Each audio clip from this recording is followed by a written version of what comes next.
The views and opinions expressed in the following podcast do not necessarily reflect those of the producers, the affiliates, or digital platforms hosting this podcast. All content is for the purposes of education, conjecture, and at times entertainment. We promote inclusiveness and diversity. Enjoy the show. Welcome to Into the Deep with Jay Costa.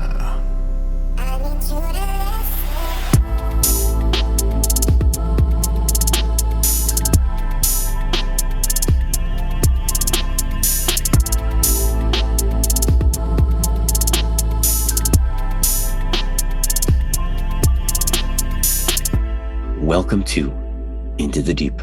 I'm Jay Costa. The age-old question, what is consciousness? Just like many, I've had such a fascination about what consciousness really is. Is consciousness not a product of our physical brain? Does it exist apart from our brain? Could it be that our brain acts as some kind of receiver? These are just some theories that scratch the surface. And today's guest is all about consciousness and how consciousness survives after death. He is the host of the Past Lives podcast, as well as the Alien UFO podcast. Today's guest is Simon Bown. Simon has a diploma in clinical hypnotherapy with the UK National Council for Hypnotherapy. He's also certified in past life regression therapy with the Past Life Awakening Institute, and he's also a member of the International Practitioners of Holistic Medicine. Simon's mission on the Past Lives podcast is to investigate evidence that demonstrates survival of human consciousness after death. We talk about so much in this episode. We talk about reincarnation. We talk about hypnosis and what it's like being guided through a past life regression. We talk about UFOs as well as encounter stories and experiences. So join me as we seek light and journey into the deep with Simon Bown. Enjoy. Simon, thank you so much for joining me today. I truly can't thank you enough for all your time. Yeah, it's great to talk to you. If you wouldn't mind sharing for our viewers and our listeners who you are and what it is you do, my friend. Well, I'm a podcaster and a hypnotherapist. I have a diploma in clinical hypnotherapy and certified in past life regression therapy.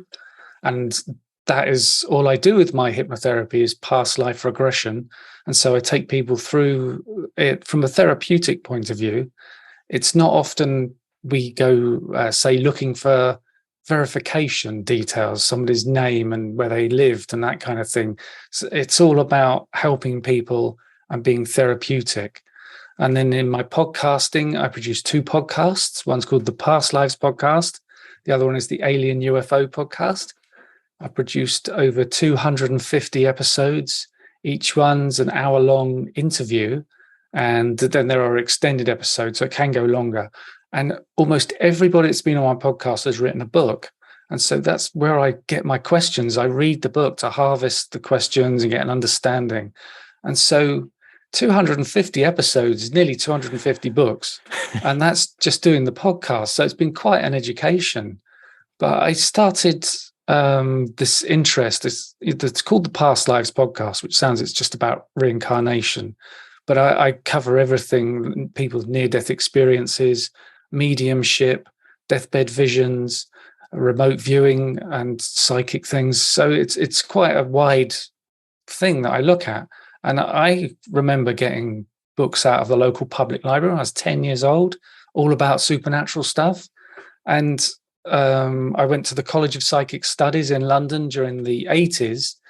But I wasn't a student. It was there were lots of people there being trained to be mediums and psychics, and you could book time with them, or you could book time with the teachers. So I was there almost every week, and for months, and I was seeing all these different people and all these different techniques, and whether they're psychic or they're medium or they're a channel. And that's when I was first taken through a past life regression as well. So basically, that's me. Apart from, I also play bass guitar, which I've done for 40 years. Yeah, rock on. Yeah, I love that. Gosh, such a dichotomy of interests and culture and everything. I love that. So I got to ask, being a child and going to the public library and getting these books, where do you think this fascination with the paranormal or just the supernatural or just where do you think it all stemmed from? I don't know. I've had a couple of weird experience when I was small, weird dreams and a couple of things that I had. One night I was in my bedroom. I was 6 or 7 years old, and it was like I woke up at maybe 2 a.m. and I heard an animal growling, and we didn't have any pets. Hmm. And as a kid, I just quickly put the covers over my head and I hid there, and it seemed like for hours. But I've just always had that interest. And when I first started out, it was everything, ghosts and Bigfoot and UFOs and anything supernatural. But it kind of, over the years, went to two different things, the afterlife and UFOs. And they weren't really connected in the old days. But now we're seeing connections between them. Yeah, it's a great point, right? Now we're seeing this like congruence between like science, spirituality, supernatural, the paranormal, and like it's almost like these lines are blurred now. And what would you say was that catalyst that really got you on that trajectory for past life research? It's I think part of it was doing this past life regression in the 80s. When I was taken through that by this a lady, and she called it guided meditation. She didn't call it hypnosis.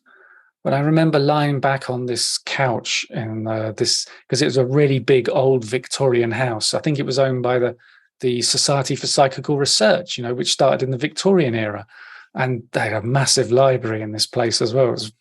But I remember lying back, and I was taken through the steps of the meditation, and we got to this point where I entered a past life, and I found myself as like a 7-year-old girl, and I was in a park, and it was summer, and I looked down and I could see my little feet and the grass, and it's almost like I could really actually feel the grass between my toes, and I kind of snuck my eye open a little bit and looked down my body and almost could see my feet, like where my knees are now. There were feet there. And so there was a lot that happened in that past life regression. When I was in this park, there was a dog running around, and I knew that was our dog. I don't know how I knew that. And there were two adults with a big pram with a baby in it, and I knew that baby was my sibling, that this was my mum and dad. And I recognized the father as somebody who's my best friend in this life. It's like reincarnated together. And then the houses, I saw myself going through the door and into a house, and I could see the furniture. And one thing that happened a couple of years later, I was driving through a part of North London that I'd never been to before. And there was the park, exactly as I'd seen it in the past life regression. And the houses were exactly that style, the way they had these steps at the front and the columns by the front door. And it gives you a weird feeling when you suddenly spot something like that. And it was very obviously that park. And it's called Primrose Hill. And it's on a real steep slope. And it's almost like if you were a town developer, you wouldn't see that slope and go, hey, great place for a park. It seemed weird that it was there. And that's why it was very distinct. And you could really spot it easily because of the way it was laid out. And then we moved about in that life, and I moved forward, and I found myself as a nurse in the First World War and dealing with a lot of stress. And it seemed like we were in these big canvas tents where maybe you could get 10, 15 beds in there for all these wounded soldiers. And that we were just a few miles behind the front line. And so I have memories coming through that of this kind of stillness, like being on a shift, maybe at 2 a.m. and it's all the lights are out, everybody's asleep, but you have to be there, obviously, and this stillness. And I also remember getting angry about the clothes. When there was a time where there were a lot of soldiers coming in from the front, there was a big battle, and there was a whole stream of them. And I was running up and down with all these beds, doing all this work, and my skirts were getting in the way. And it was like the big long skirts to the floor. And it was like, oh, why do I have to wear these clothes? It's getting in the way. And it's, I'm a bloke. I don't dress like that. And so to have that anger of that viewpoint was quite insightful and interesting. And also it felt like um, an annoyance that was old. Like for years, you might have felt like that. When for me, this is brand new. I'm just experiencing it at this moment. So you can see how so much can come through in a past life regression. You know these things, you feel these things, maybe you get slight physical feelings, and it can be quite emotional. And it's this emotional connection where you can get the catharsis, the release of the bad energy, the understanding of trauma, understanding of why you might have a phobia in this life, or an understanding of a relationship. Because, like I said, I recognize the father as the friend in this life. You might be in a relationship in this life that's not good, and you can go to a past life and see that person again, and you're in that relationship and it was bad then as well, and it's like a repeating pattern, and we can find a way to release it. So that original past life regression was really powerful for me, and that's what got me really interested in the hypnosis, the past life regressions, reincarnation. And over the years, the books I've read and the people I've talked to, there's so much evidence there that points towards reincarnation being a reality.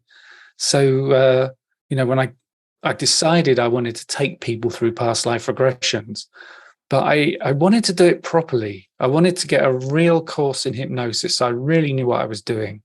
And doing this 10-month course in clinical hypnotherapy and getting my diploma was really important, that I know what I'm doing and I learned it all properly. And there are some courses, I don't know what it's like in the United States, but in England, in the UK, you can do a course just like Saturday and Sunday, there's your diploma. Well, that's no good. My course was 10 months. I put some real study into it. So it's something that's always an exploration for me when I take someone into a past life. I never know what's going to come up, and that keeps it fascinating every time. So I hope I've answered that question. Absolutely. And I can understand how it would be so fascinating with all these different, lives and experiences and things like that, especially just having it yourself, having that experience. When you were describing it, I couldn't help but feel like this sense of dreamlike state where, there are often times where like I'll wake up from a dream, and in that dream, I felt like I knew this person, but I, wasn't them. What would you feel like? I mean, what's that to be said about our consciousness? Like, how are these worlds, how do they exist? Yeah, I know. It's this thing with reincarnation and consciousness, that it's you that moves from life to life. And there's that idea that it's a soul that's kind of incarnated in this physical vessel. But I think it's something far more complicated going on. And that your soul will incarnate, but they'll only put 10% of itself in your body. And it may put in 10% of itself in another body, or the rest of it remains in that space wherever souls are. We could call the afterlife space, or another dimension. And the thing about what is consciousness, is so tricky. And also, obviously, there's neuroscientists who'll tell you it's just a product of the brain. When you die, it's like switching off a computer. It all stops. But there's so much evidence with near-death experiences and children with past life memories that show that consciousness isn't just a product of the brain. It continues, and that there's multi-dimensional stuff happening, and maybe the quantum physics is starting to touch on something there to do with consciousness. And there's also little experiments that have been done by big universities that have proved psychic things happen. So it's consciousness does continue, and we're just like they say, spiritual beings having a human experience. Yes. And I absolutely love that sentiment. That sentiment is, one that's gotten me on so many different paths that I wasn't on previously, just thinking about it that way, So in your experience with some of, maybe the folks that you've interviewed, guests you've had, books you've read, have there been any people that still stick out to you that really have made you have those aha moments and really changed your perspective on something? Yeah, I was interviewing somebody this was it's weird to say years ago with the podcast, and they would take people through past life regressions, and this was something I hadn't noticed before. But she was taking this person through the past life regression, and they went through the death of that life, and they got to this afterlife space, and the spirit guide was there, and the guide said, "You've got to go back. You. The plan was that you would learn this lesson in this life. You didn't learn the lesson. You're going to have to live another life to try and learn this lesson." And so they said, "Okay, I'll do it again." And then they were born in 1958. And then they lived through, and they died, I think it was in 2040. And so the thing was, we thought, hang on a second. If they were born in 1958, the life that they just lived where they failed the lesson, they were alive in 1958. So they were born again. They'd gone back in time and were born in 1958 while they were also alive in another life, failing the lesson. And they got to this point where they saw the death of that life in 2040, and that's the future. But they were able to hypnotically get to that point. And so that's something that really stood out to me and made me think about this idea of parallel lives, how much percentage your soul will put into a life and how much you may be learning. So that was really interesting.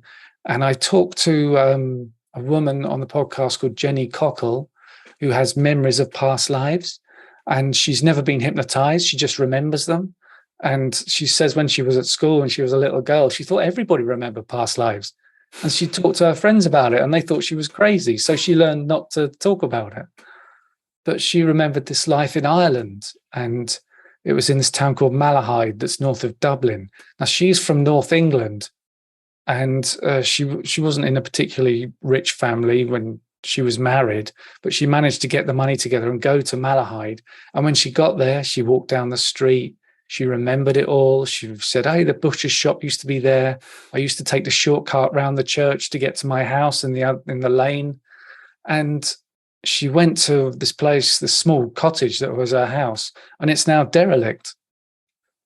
But she knew all this stuff, and they tracked down the family. And in the previous life, she's had, I think it was 5 children. And so they found the children, and obviously they're older than her now. Right. But But she talked to them about stuff, and she would talk about things that happened, say, 1938 or 1940 something. And she'd say, "Remember that time we were in the back garden and you had that frog? And I got angry with you because you shouldn't have been picking up frogs. And then something happened, the frog died."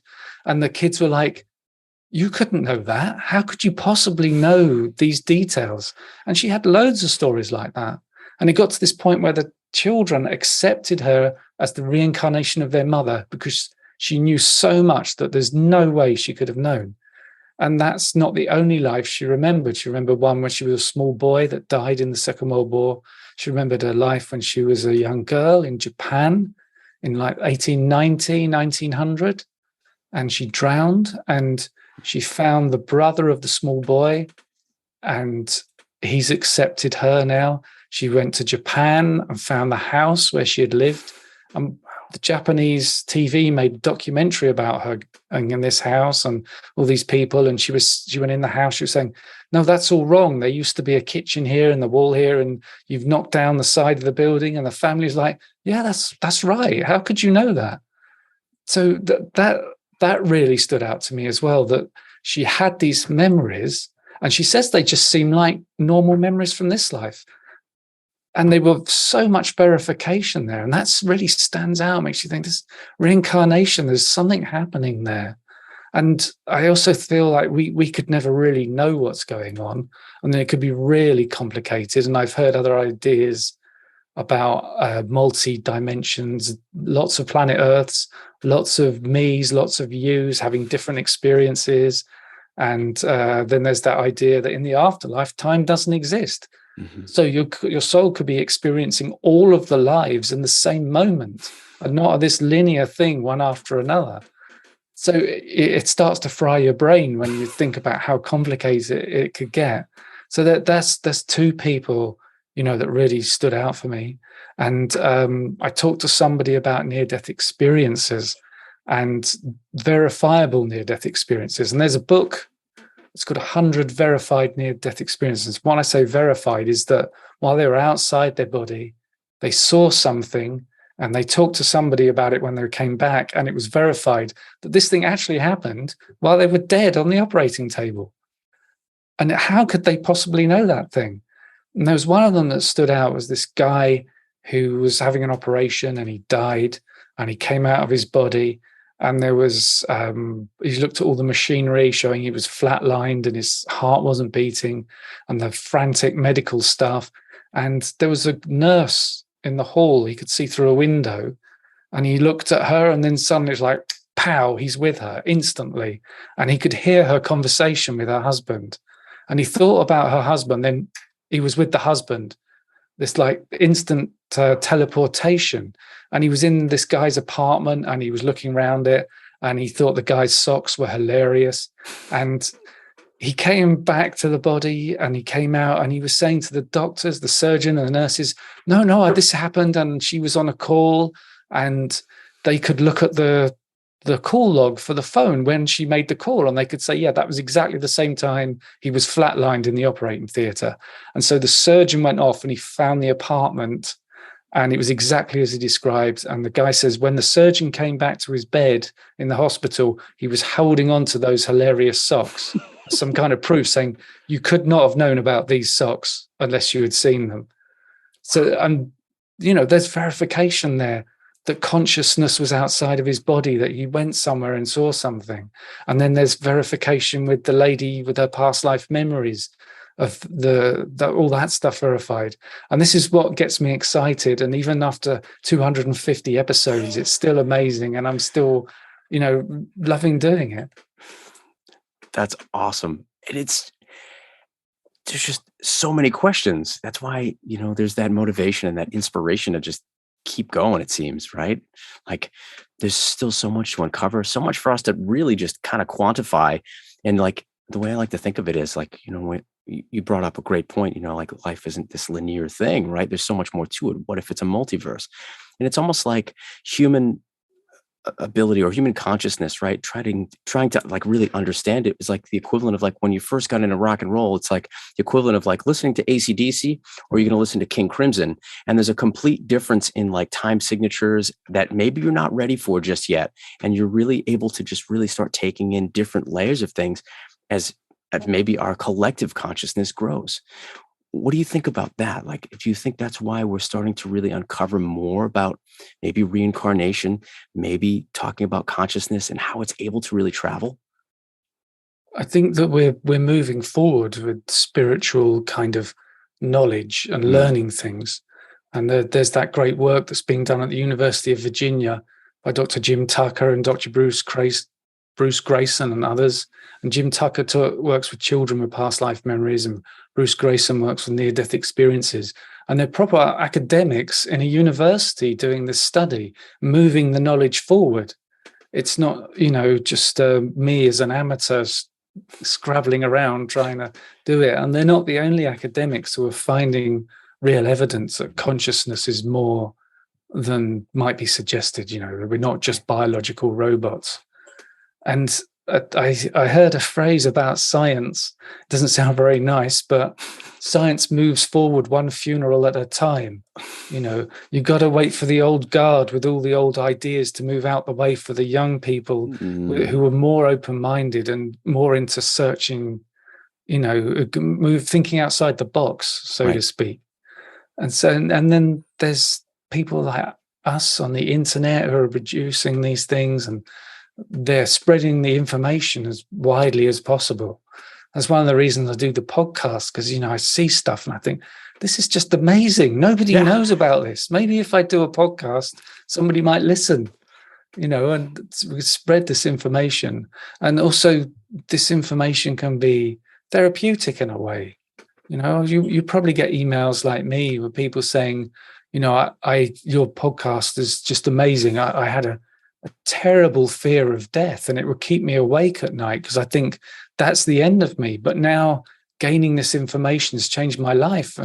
Or somebody might say, my husband died a year ago and I've been terribly grieving, but I found this information and it's really helped me believe that they're not just dead and that they're moved into the afterlife, and it's a great place to be. So, that there's moving forward, the information's getting out there, and the younger people are coming into these positions of authority, and they're getting that thing that there's more to the brain. And there's some amazing experiments going on that show that the brain can do stuff that science says it can't do. And there's a lady who was the head of the American Statistical Association. Can't remember her name right now, but she said the statistics show that psychic powers have been proven. There's no doubt about it. So it's great that all this is moving forward. I couldn't agree more. I find it fascinating because we hear about some cultures, even ancient cultures, but they've talked about reincarnation for thousands of years, and even the Tibetans talking about reincarnation, and the fascination that I found interesting, with my reading and just seeing where even just Nazi Germany having this interest in the occult, but then they had this obsession with Tibet and going in and trying to really talk to these, isolated groups of folks and trying to understand consciousness and really trying to understand what happens to the soul and what happens to the body. And with now science really backing things up now with, yes, there are cases and studies that are being done now. It makes me wonder where this is all going to be, even in just 5 years, because I think back 5 years and some of these same conversations weren't happening like they are today.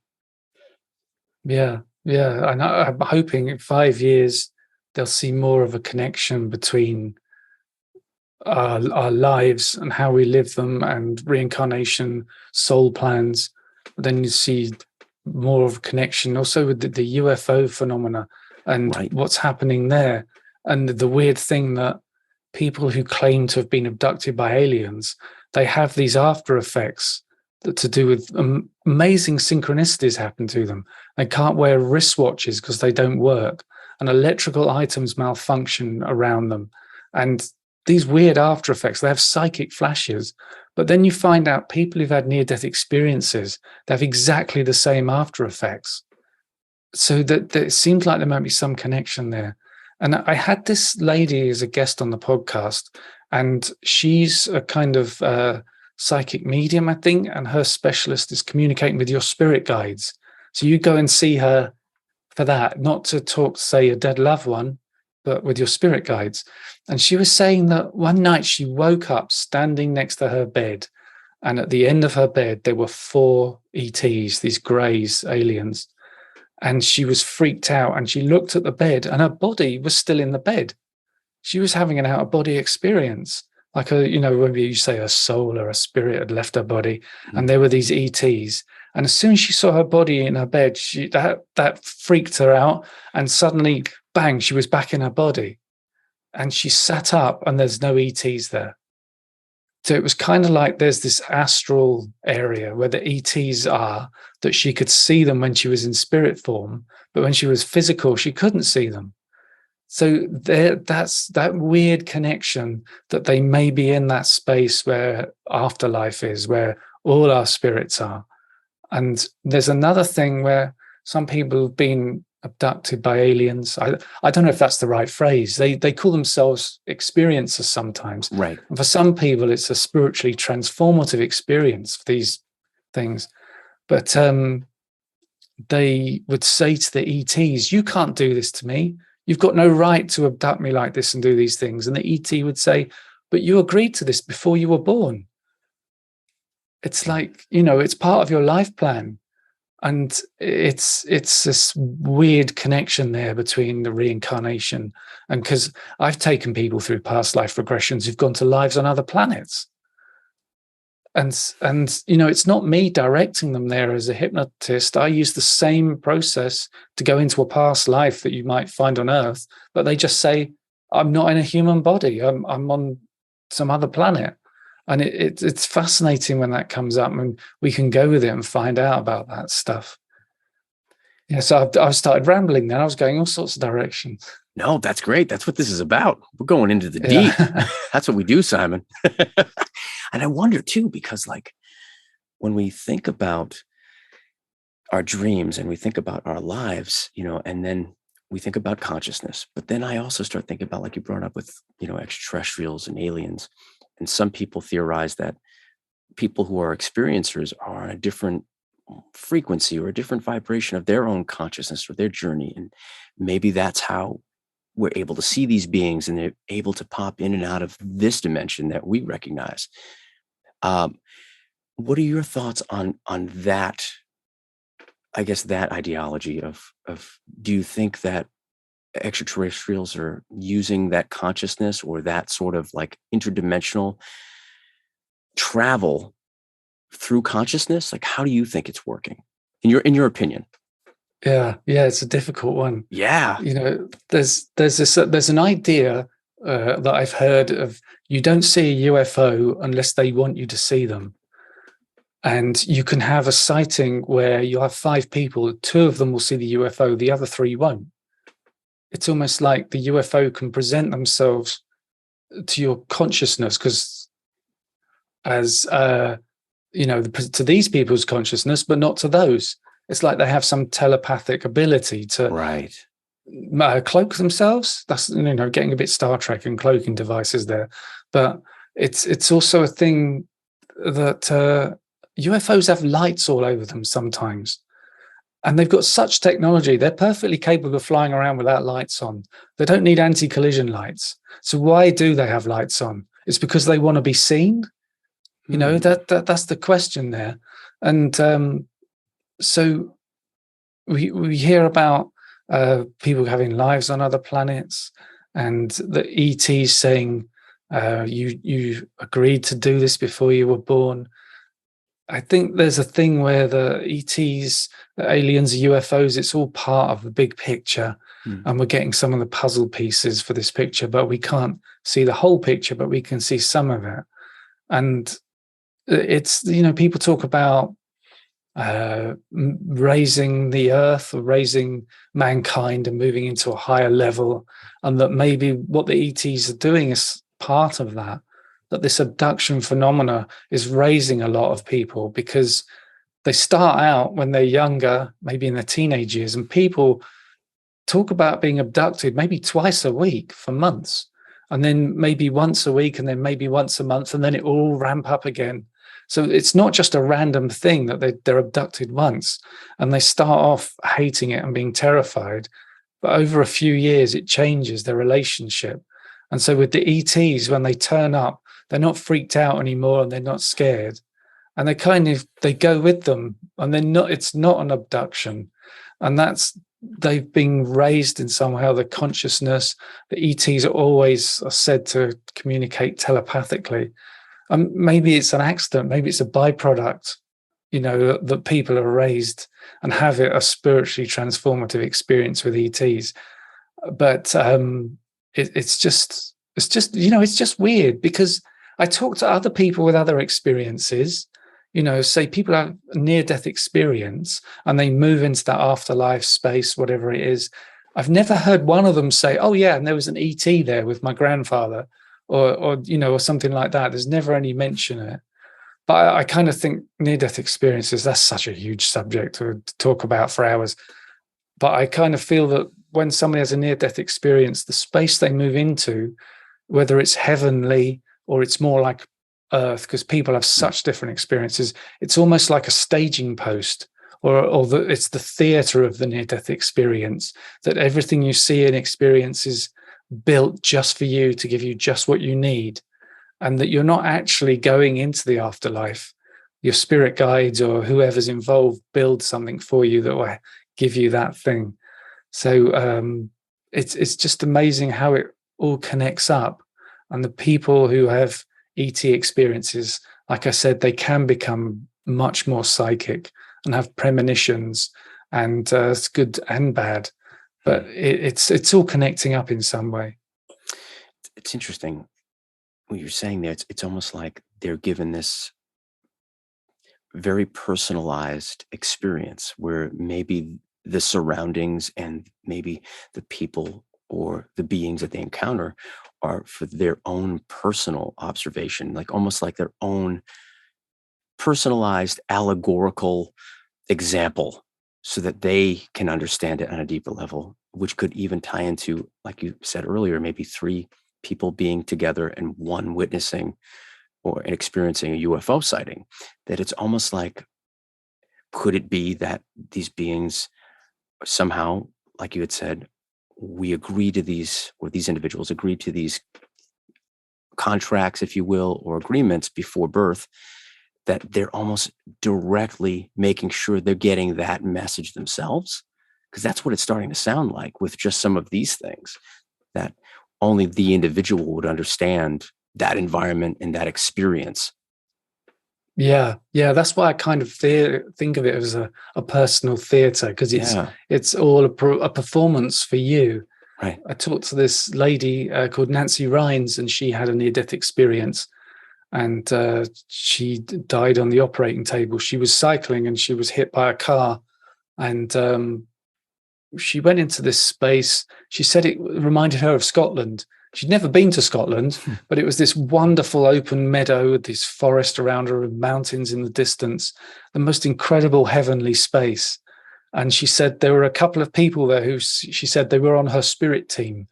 And she was talking to them, and she looked over her shoulder behind her, and this space she'd been walking through was just dissolving away into mist. And one of her spirit team said to her, yeah, we built this all for you, just for this experience. This whole landscape is to give you exactly what you need in this near-death experience. And so that's what it makes me think of, and people might go into what you might call a neutral near-death experience, where it's not fantastic and loving and it's not terrible, and weird things happen, and it's all very individual. I talked to a guy who went into this space in his near-death experience, and he said it was like a New York after a nuclear war with all the buildings destroyed. It was like 100 years after the war. It was all no one there, and there was this huge mechanical egg, and it was a lattice work, so he could put his hand inside the egg, and inside there was all these gears and things turning. And there was a voice that said, you can make changes. And he'd look in, and he just knew this little gear in here was something to do with his life, and it was negative. And he could grab it and throw it out, and then it would all realign itself. And so he could see that this egg, whatever it was his life. And all these parts were parts of his life. And so he started looking for all the bad stuff and taking it out and throwing it away.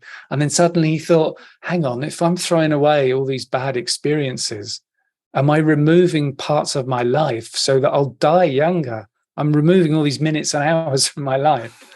And so he stopped doing it. And so, that's such a weird scenario, to be in that apocalyptic landscape with that egg and doing that stuff. And that's so personal to him, to get the message to him about his life. Just like Nancy Rhines was in this amazing landscape. And then I talked to Howard Storm, who is now, I think he's retired, but he was a pastor, and he had a negative near-death experience.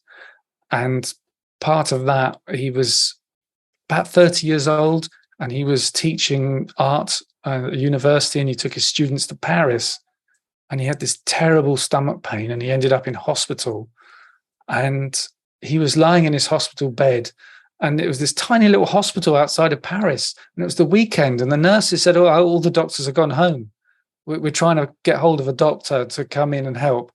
This was back in the 80s, and they weren't allowed to prescribe anything. They couldn't give him painkillers.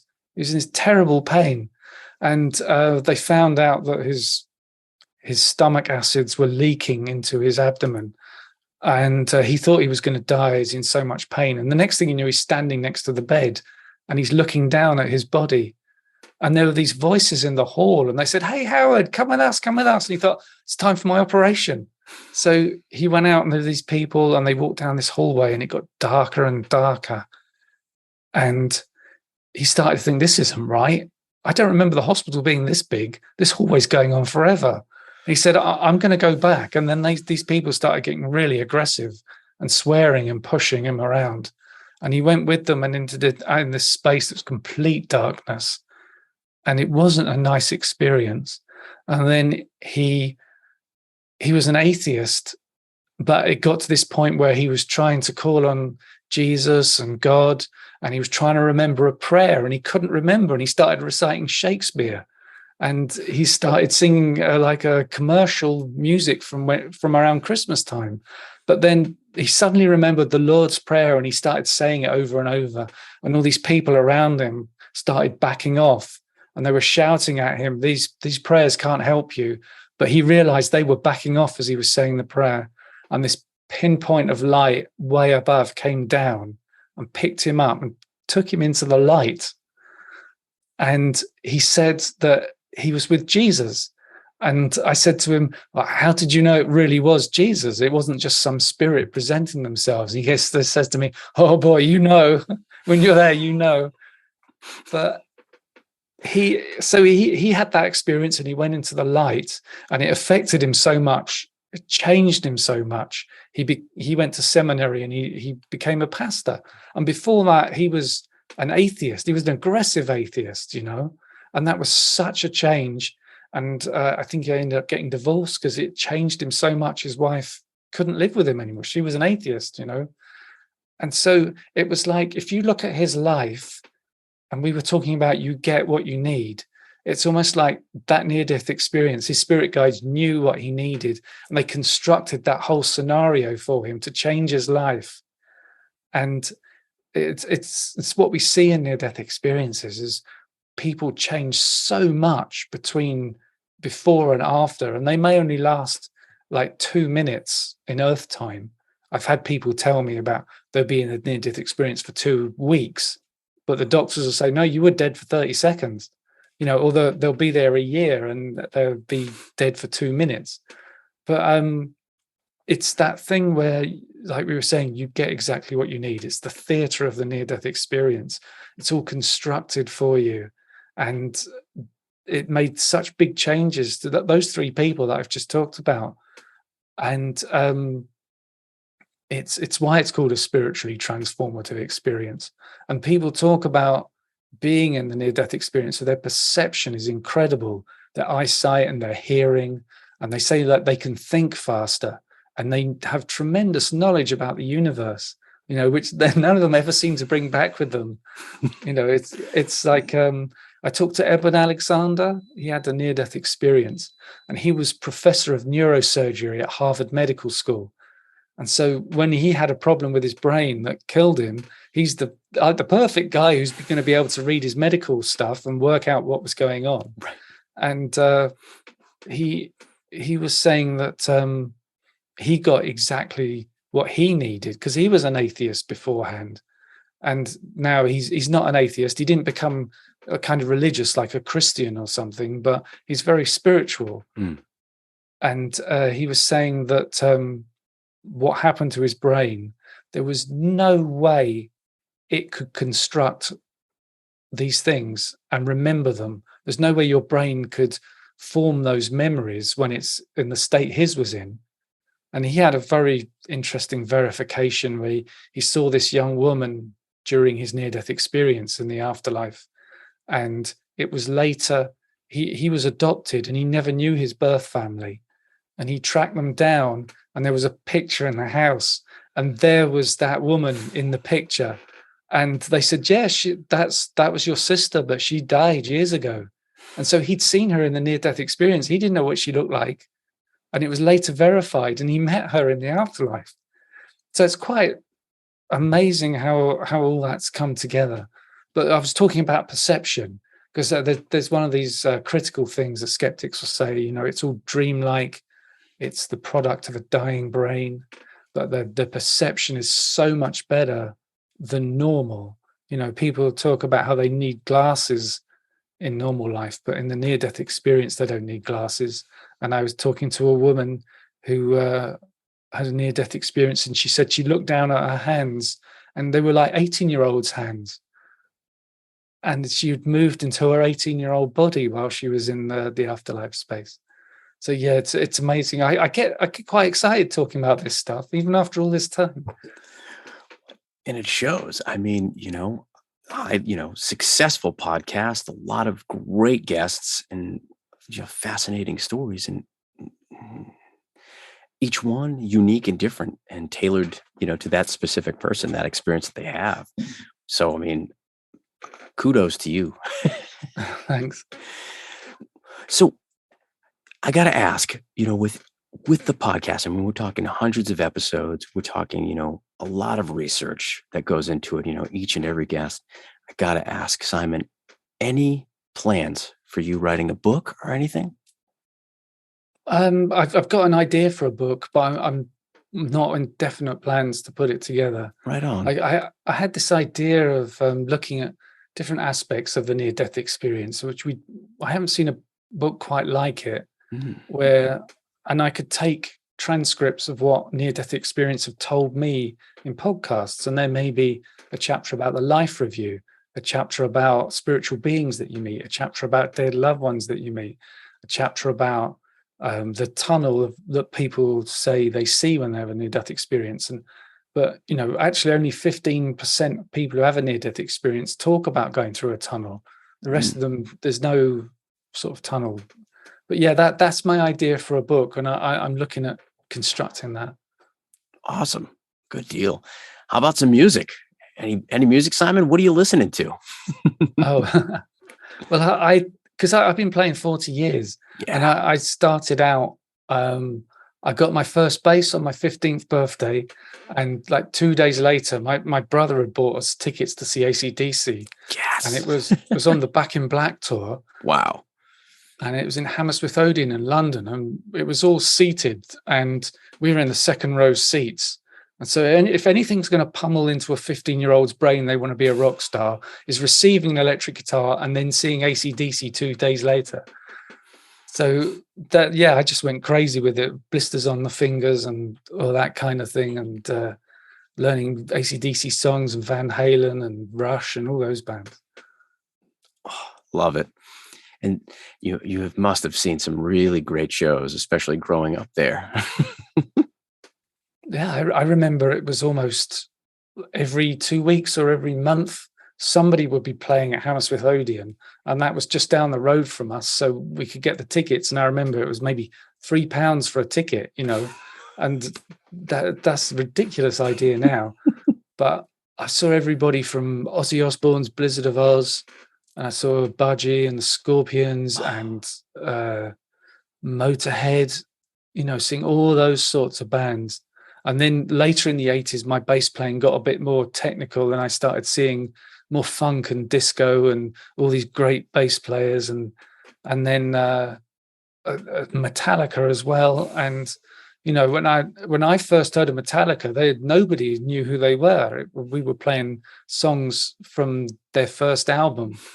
So it's been a long road where I've gone through everything from heavy metal to disco and acid jazz and funk and blues and everything. Oh, that's awesome. And do you play out with any group or like some friends or anything like that? Yeah, that's years of that. I'm living on the south coast of England now, but I lived in London till I was 40, and we were gigging 2 or 3 times a week, sometimes 4 times a week. And we were writing all our own music, and we were doing covers. So we might gig Friday doing our own music, then Saturday at somebody's wedding playing Chic and Sister Sledge, and then Sunday afternoon doing a jazz gig somewhere else playing all our acid jazz. So, we were really busy, and it was a lot of fun. And we ended up with our own music. Sting said we could do some recording at his house. Hey. And that's not a commercial studio. You can't book time to record in his studio. It's just that our manager knew him, and so we had this horn section that worked with George Michael and Elton John, and we had the London Community Gospel Choir singing on one of our songs, and it's a lot of fun doing that. We got into some TV shows and radio and all sorts of things. That's fantastic. If you don't mind me asking, what was the name of the group? That group was called Sleeping Giants, and there was a band called Constant Orange as well that did some TV shows. Wow. And it's fun when we were playing with this drummer who was in a band called Wet Wet Wet. I don't know Yeah. if they were, and the Wet Wet Wet fans heard we were gigging, and so we go and do these gigs, and it was like you were a superstar with all these screaming people and these gigs, and we were just a small band who happened to have a famous drummer, and we didn't play any Wet Wet Wet songs, but that's a lot of fun, being almost treated like the Beatles. I bet. Right? They were going, hoping you were going to play some wet songs, or just falling in love with what you're making. Yeah. I hope we weren't a disappointment. Oh, I'm sure you weren't. That's so awesome. It sounds like you've had this wonderful, amazing, full life thus far, and even more to come. I love that, Simon. Where can folks find you on the internet, and where can they find the podcast? Well, the two podcasts is the Past Lives podcast and the Alien UFO podcast, and I've put them out as widely as I can. So they're on Spotify, Apple, Amazon, Podbean, all these different places. They're on Spreaker, and my website is called pastliveshypnosis.co.uk, and people can contact me there. And I've got a booking page, so if you wanted to book a past life regression, you can go into my calendar and choose the date and time that suits you. And I'll do a free consultation call, about 20 minutes, if you're thinking of doing it. So that's where you can find me. That's great. So you actually will people can book you to do a past life regression? Yeah, I do them on Zoom. Awesome. And they're really effective, and they can be really healing. And, I had a woman, a client a few months ago, and she emailed me a few weeks ago and was talking about how since our past life regression, her eczema is completely cleared up. And she's been trying to do that her whole life, seen doctors and all sorts of people. And it was the hypnosis, we think, that did it. And it was something that was coming through from a past life. Wow. And yet she was able to just uncover this through that regression and then come out of it changed. Yeah, it was she saw herself in a forest, and she stepped in a bear trap, and those big metal claws, they grabbed her leg, and that's where the eczema was. And so in a past life, she might have stepped in a bear trap, and she saw it, and she understood it, and the energy was released, and the eczema cleared up in this life. Wow. That's amazing. Yeah. I love that. Do you have any events or anything where, like, maybe appearances or things where you're going to be doing anything where people could, meet you live, or you're doing any live events at all? No, not really. No, because I'm down on the south coast, about 100 miles from London. Gotcha. And there's not a lot going on around here. And I'm not aware of stuff in London. And but I do a monthly video meetup on Zoom. So people who can subscribe to that can all come on the Zoom call. And I also ask a special guest to come on, maybe somebody who's had a near-death experience, and then they can talk about their near-death experience. People can ask them about their near-death experience, so it's that can be a good thing to do. That sounds great. And is there anything that this whole experience thus far with, the podcast and all these great guests and all the research that you've done, what's something, if you could right now, you could share with everyone listening and watching? What's that sentiment that you'd like to share? When I do a past life regression, I take people into this space of light, and we ask their spirit guides to come forward. And about 90% of the time they come forward. It's up to them. I can't guarantee it. And we can ask them all sorts of questions. But almost every time they say the same sort of thing, is that we are always with you. You're not alone. And that your guides will always want the best for you. So that's the thing, that I would leave with people is that you ask for help, and they can help you. And there you have it. I cannot thank Simon enough for his time and his energy. I surely would implore all of our listeners to definitely check out Simon's podcasts, the Past Lives podcast, as well as the Alien UFO podcast. You can find Simon at pastliveshypnosis.co.uk.